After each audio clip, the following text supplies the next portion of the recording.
Hey everybody, welcome back. Jordan here. Today's a pretty exciting day because today we're going to be working on Lego City trains.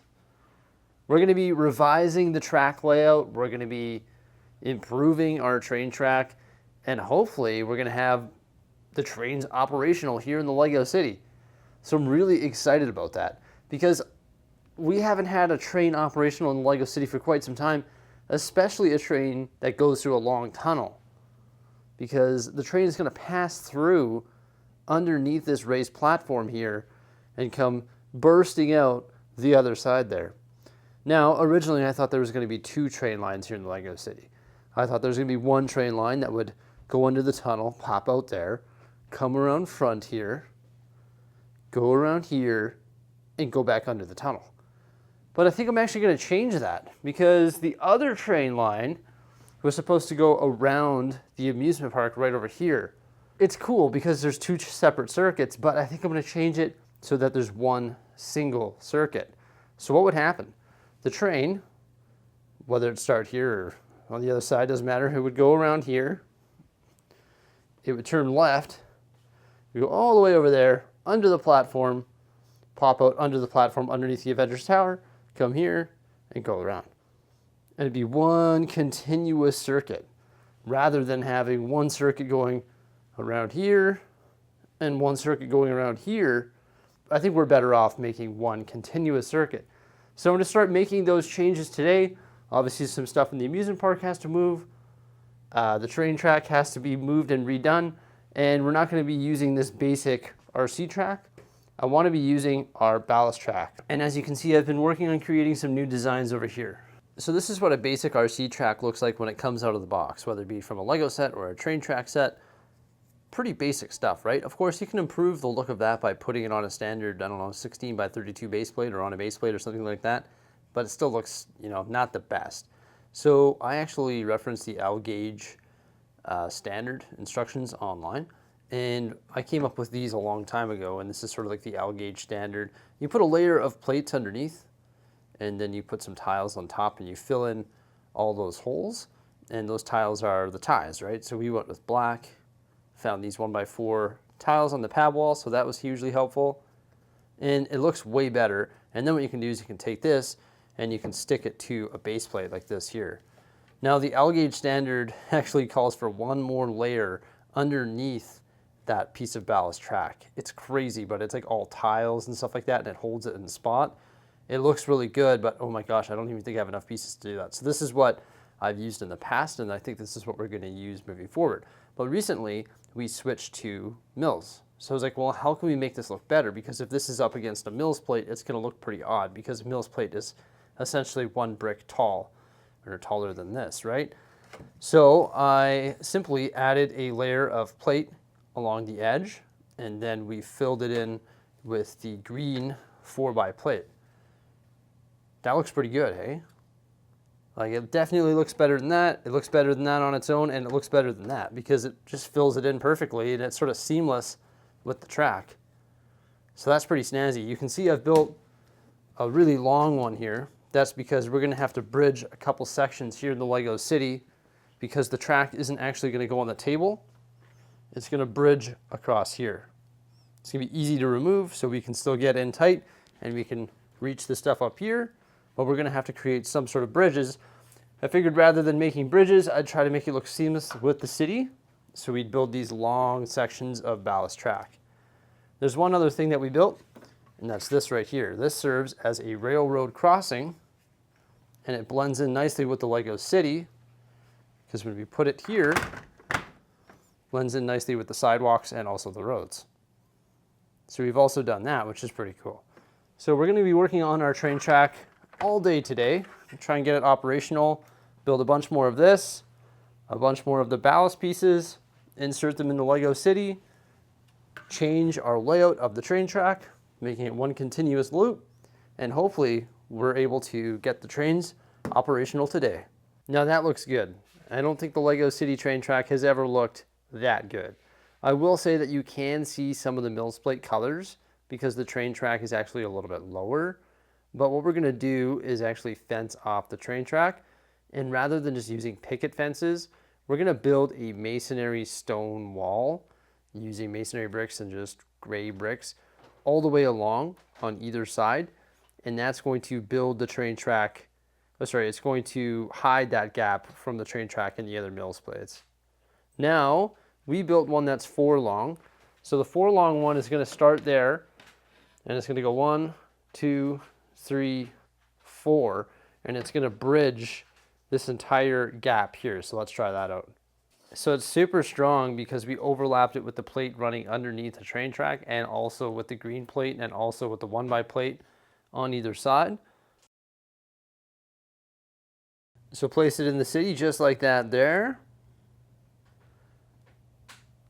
It's actually super strong, and we did a good job of blending it in because you can see we use green plate on the side. The underlying plate is green. Super strong, definitely can support a train. We're actually going to make it even stronger. How are we going to do that? When we run our fence/wall along here, we're actually going to use some of the Technic bricks and pin it to the road, because you can see there's Technic pieces there. So we'll pin it to the road, strengthening it up even more. Now, why did we need to do this? Well, it's because I slid the modular buildings forward, because we're going to have that half base plate back here so that we can create our nice covering back there. So that pushed my train track forward. Also, it's nice that we can take it away easily, so we can get that extra 5 inches of space, so it's easier for me to reach over here. So it's really not the end of the world. And I think it's strong enough. I mean, it's only bridging a 20-inch gap here, and then it's going to have to bridge a 25-inch gap over there. But that one's going to be a little more challenging, because this one here has to bridge like this. It has to curve a little bit. So, I mean, I guess it's one segment there, so one of those, and then another one of those. So it's 2.5 of those, and then one just curves. So it's really not that difficult. But then we'll have to probably do another one here so that it's all held in here and then pinned into the road along there. Now, the nice thing about the new layout is this train used to curve here. Now there's no longer that curve right here that sort of blocks the entrance to the amusement park. So that'll be gone. It doesn't come around here, right? Rather, it's going to swoop around here, go around back behind the Disney Castle. This is also gone as well. It doesn't come through the amusement park, and then it sneaks its way back there. One continuous loop. Because we have so many trains, we're actually just going to put some switches, and there'll be train parking underneath the platform. And if we want to access the trains, it's going to be super easy to lift away a modular building because they're all on mills plates, and it'll be super easy to lift away the covering because I'm going to make sure that we build those as modules as well. So that, say for example, there's a train parked right there. I'll just be like, oh, cool, lift that away, turn it on, fire it up, and away it goes. So it's essential that the underside of this platform, or underneath the platform, I should say, is accessible, and everything in front of it is very modular. So we're going to try and build that custom one over there. And then, of course, we've got to get all this ballast as well. But we're going to run standard RC track underneath the platform. I just synced up my train controller with the blue and yellow passenger train for the first time. And we're just getting ready to fire it up around the new track for the first time too. So we've got our bridge right here. You can see we've pinned it in place, so it's super duper strong. And here we go. First time. We better make our way to the other spot here where you can see our curve that we whipped up here. Still got some blending that we need to do here, but once again, it's all pinned in spot. We've got some blending with the green right there. Needs to be blended. We just want to work on our amusement park layout before we get too far ahead of ourselves in regards to the blending. But you can see we've done a good job of integrating all of our ballast lines here in the Lego City with the curves. However, we did run out of parts for making all of our curves. For example, right there, we are out of parts. So it's going to make its way underneath the castle there and then go underneath the platform, where eventually we're going to add our switches, like I was just saying, for additional train parking. And as it makes its way under the platform, it's going to pop out right there. Hopefully we can make the curve. Yeah, perfect. You can see we've actually built another one of our railroad crossings there. We just got to add the actual, crossing light signals. So we've got to get that done. But yeah, look at the ballast curves, yes, and also ballast straights. Looks good integrated with the mill system. I think the best looking spot is right over here. I think this is just lovely in front of Town Hall with the 2 road crossings. And then also the 2 straights in front of Town Hall. We still have to work on tidying everything up, building our stone fence that's going to blend this in better here so you can't see all the color. And we're gonna have to order a bunch of masonry bricks to do that. But I'm really happy with the way the train is operating here on the new train track system. There's a little bit of difference in height amongst some of the rails. Just need to sort of blend that in a bit more so that the train can operate a little bit smoother. I just bumped up the speed there a little bit. Then we need to fix some of our ballast lines here. We need to obviously continue working on our Lego City layout, but I think our basic train layout is ready to go here. And you can see it actually just swoops right behind this leg right here and then just goes straight down the tunnel underneath the modular building. So obviously it's working well, and we're gonna get multiple trains going relatively soon once we get the parking set up and once we get our track set up so that it can accommodate multiple lines. And then we're also gonna do some of the blending and integration of the Lego City modular buildings, and also, of course, the coverings for the back platform, the amusement park, everything like that. But this is one big bridge section here. And you'll see that when it comes around, it actually is perfect. I did do quite the cut job right here.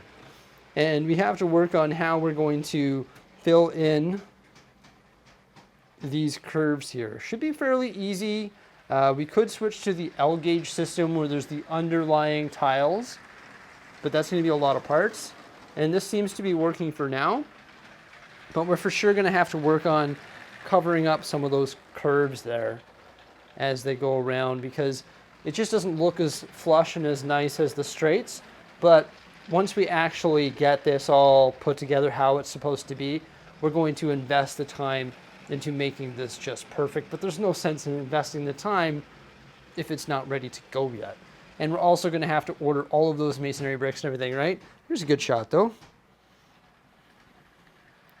Chuga, chuga, chuga, chuga, chuga, chuga, chuga, chuga. It's good to have Lego City trains back up and operational in the Lego City. It's been a while. And soon we're going to have multiple lines going, or multiple trains, I should say, on the same line. But I'm really excited for that. And of course, we are probably going to be integrating some more Lego City trains because we have a lot of them underneath the Lego tables eventually when we get around to it. So there'll be more trains underneath here once we get our scene set up, because as you can see, there's quite a bit of space under here for some more stuff. Everybody, that is the update where we get Lego trains back up and operational here in the Lego City. Let us know what you think by commenting below. I'm super hyped on it. Thank you so much for popping on by. Remember to like, subscribe, and stay tuned for some more great stuff. And farewell.